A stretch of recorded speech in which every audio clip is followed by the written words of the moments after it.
Балет «Дягилев. Сезоны» – это спектакль о первом российском импресарио Сергее Дягилеве, который рассказал о российском балетном искусстве всему миру. Основной интригой сюжета становится борьба примы театра, премьера балетной труппы и самого Дягилева.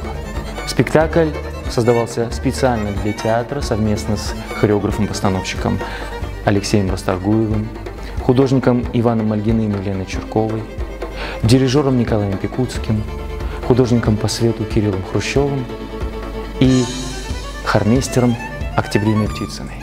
Бессмертная музыка Антонио Вивальди, вкрапление шедевров Фредерика Шопена, потрясающая хореография, яркие декорации и костюмы, стильное световое оформление. Все это слилось воедино в мировой премьере балета «Дягилев. Сезоны».